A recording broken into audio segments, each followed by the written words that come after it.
ऐसे है, हमें किसी से कोई इतराज नहीं है। ये हमारा भारत वर्ष जो है गुलदस्ते की तरह है, जहाँ हर चीज पाई जाती है। जैसे समुद्र में हर जीव जंतु पाया जाता है, जैसे शरीर में हर चीज पाई जाती है। किसी में कोई किसी को पथरी निकलती है, किसी को पेंडासाइज होती है, तो इसीलिए हमारा जो भारत वर्ष है गुलदस्ते की तरह सब कुछ है यहाँ पर। यहाँ ऐसा है, जहाँ भी कोई बात होती है वो हिंदुओं में ही आती है। लड़ाई किसी के घर में होती है तो मार हिंदुओं को पड़ती है। लड़ाई किसी के घर में बनती है तो गाय को ही मरना पड़ता है। लड़ाई कहीं होती है वो मंदिर ही तोड़ना पड़ता है। ऐसा क्यों? वो भाई, अब हम ये कहते हैं एक ही हम आप पैदा करने वाली है और एक ही छत जो हमें आसरा देने वाला है। अगर धर्म हमारा अलग अलग हो गया तो इसमें आप लोग ऐसा पाप क्यों करते हो? ऐसी चीजें क्यों हो रही हैं? ये हमारे प्रधानमंत्री को सबसे सख्त कड़े से कड़े कदम उठाना पड़ेंगे। जो भारतवर्ष के बाहर हमारे लोग रहते हैं, उनके अगर किसी को वहां आंच आती है तो प्रधानमंत्री उन स्टेट को या उस देश को बख्शा नहीं जाना चाहिए। जब तक कड़े हम ये हथियार नहीं अपनाएंगे तब तक हमारे ये लोग जहाँ भी हैं वो प्रताड़े जाएंगे, मारे जाएंगे। अब बाहर से लोग यहाँ भी हैं, अगर हम ये देखें कि वहां ऐसे फसाद हो रहे हैं तो यहाँ भी कुछ ऐसा हो हम नहीं चाहते। हम ये चाहते हैं हमारा जो भारतवर्ष है ये धर्म भूमि है, ये भारत में ही है। इस भारत में हम सब लोग आते हैं, हम लोगों को दशा और दिशा चेंज कराते हैं, ना कि दशा हम खराब करते हैं। हम यही चाहते हैं हमारे लोग जहाँ भी हों सुरक्षित रहें। ये गवर्नमेंट को कड़े से कड़े कदम उठाना पड़ेंगे। मैंने पहले भी कहा, अगर लड़ाई किसी की होती है तो गाय मारी जाती है, अगर लड़ाई किसी की होती है तो हमारे हिंदू मारे जाते हैं, अगर लड़ाई किसी की होती है तो गुस्सा मंदिरों पे निकालते हैं। ऐसा क्यों? ये कब तक सहन होगा? चंद लोग वहां से बाहर से आए थे और हमारे भारतवर्ष में वो तबाही मचा के गए थे। आज भी उन्हीं का नाम चलता है। समझ नहीं आती है कि हमारा जो हिंदू सनातन धर्म है ये कितना ही सहन करेगा। अब सहन से काम बाहर हो रहा है, ये मुश्किल बन जाएगी बहुत ज्यादा। मैं प्रशासन से और प्रधानमंत्री से, डिफेंस मिनिस्टर से ये सारी चीजें इनके आगे प्रार्थना करूंगा।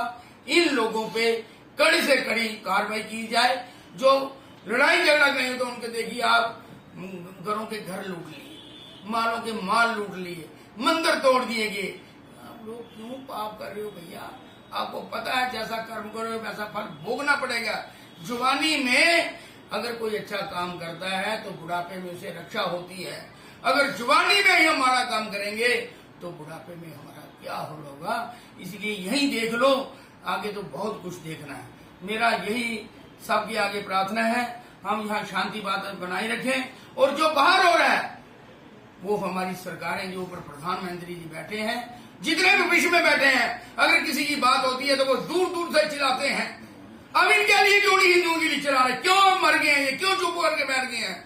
सबने देखा, वहां सबने वो मैदान देखा कि कैसे हिंदुओं लूट रहे हैं और कैसे उनकी लड़कियों को उठा के ले जा रहे हैं।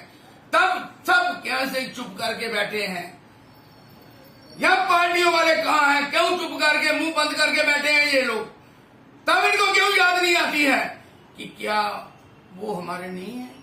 अगर कोई शरारती मारा जाता है और उसके लिए ये बहुत कुछ बोलते हैं, और जो हमारे धर्म सनातनी जिनको मारा जा रहा है, हमारे मंदिरों को तोड़ा जा रहा है, हमारे गौ माता को मारा जा रहा है, उनके लिए इनका मुंह चुप हो जाता है। मैं अपनी कौम से ये कहूंगा, भारतवर्षियों से कहूंगा, इन लोगों को अगर आप बाईकाट कर दो अपने आप ये सब सीधे हो जाएंगे।